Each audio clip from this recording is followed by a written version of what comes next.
आंकड़े भी दिखा देते हैं। लेकिन बड़ी जानकारी, तमिलनाडु में डीएमके प्लस की सीटें बढ़ती नजर आ रही है। हालांकि स्टालिन को लेकर के बुरी खबर है, लेकिन अब 75 सीटों पर डीएमके प्लस इस समय आगे बढ़ती हुई नजर आ रही है।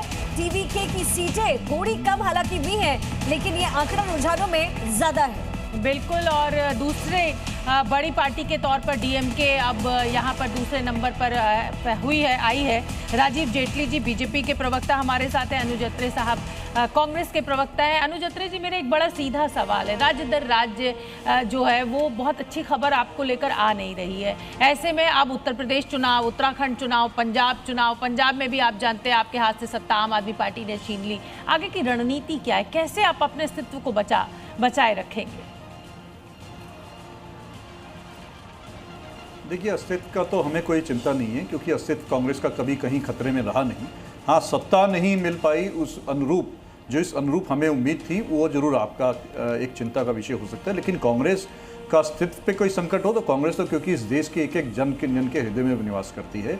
लोग जानते हैं, पीछे की पीढ़ियां, वर्तमान की पीढ़ी और आगे वाली पीढ़ी, जब जब इस देश के विकास की बात होगी, जब जब इस देश को जो है आज़ादी की लड़ाई और गुलामी की जंजीरों से बाहर निकलने से लेकर के, उस समय के भारत से लेकर के और आज 2026 के भारत की अगर बात हो, तो कांग्रेस के बिना इस देश की कोई कल्पना नहीं कर सकता है। अगर भारतीय जनता पार्टी जिस तरीके से आज देश में शासन कर रही है, यही बागडोर अगर भारतीय जनता पार्टी के पास रही होती शुरू में, तो सोचिए देश की जनता आज कल्पना कर सकती है कि देश का क्या माहौल होता।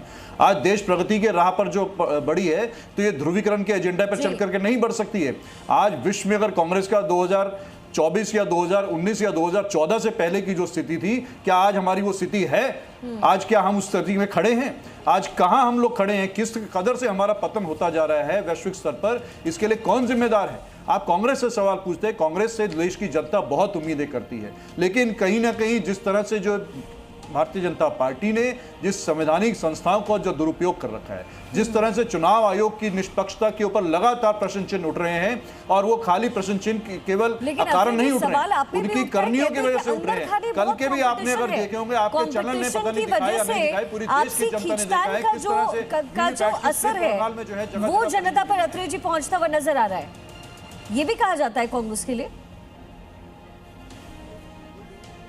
देखिए, मैं क्या बोल रहा हूं, अगर भारतीय जनता पार्टी अनैतिक तरीके से सत्ता हासिल कर रही है, तो जनता को यह स्वीकार नहीं हो रहा है। आप प्रदेशों में चले जाइए, आप जो है ब्लॉकों में चले जाइए, आप विधानसभा में जाइए, आप निचले स्तर पर बूथ स्तर पर जाएंगे, तो जहां जहां भारतीय जनता पार्टी अगर जीत रही होती है, तो वहां के मतदाता अक्सर हैरान हो रहे होते हैं कि हमारे यहां से वोट नहीं पड़ा और ये क्यों जीत गए हैं। जनता इनको लगातार ऐसे प्रदेश है जहां पर इनको नफरत ठीक है, अत्रे साहब, मैं आऊंगी आपके पास, थोड़ा सा मुझे फील्ड का रुख करना पड़ेगा। दिल्ली बीजेपी दफ्तर पर ब्रह्म प्रकाश, जी न्यूज संवाददाता मौजूद है। ब्रह्म प्रकाश, बात करवाइए, दिखाइए किस तरीके की तस्वीर है। बिल्कुल शोभना, हम आपको तस्वीर भी दिखाते हैं पार्टी मुख्यालय की, और हमारे साथ बीजेपी के राष्ट्रीय महासचिव हैं दुष्यंत जी, उनसे भी बात करेंगे। धीरज, जरा तस्वीर दिखा दो पार्टी मुख्यालय में जो कार्यकर्ता जमा हो रहे हैं। और मुझे ये बताइए दुष्यंत जी कि ये तो बड़ा सेलिब्रेशन है, तो बड़ी तैयारी सबसे बड़ा इसलिए है कि आदरणीय नरेंद्र मोदी जी के नेतृत्व में जो वेस्ट बंगाल की जनता को अत्याचार से, भ्रष्टाचार से, व्यभिचार से मुक्ति मिली है, और जो डेमोक्रेसी बढ़ाने का खत्म षड्यंत्र चल रहा था बदलने का, उससे मुक्ति मिली है। और आज वेस्ट बंगाल की जनता भी अपने आप को महसूस करते हैं कि हम भी एक विकास धारा में जुड़ेंगे। कितने बजे प्रधानमंत्री यहाँ पहुँच रहे हैं, क्या क्या सेलिब्रेशन है? प्रधानमंत्री साय को आएंगे यहाँ पर और सबका मार्गदर्शन भी करेंगे और बधाई भी देंगे जो हमारे देश दुर्लभ कार्यकर्ताओं ने मेहनत की है, और साथ साथ झालपुरी भी खिलाएंगे।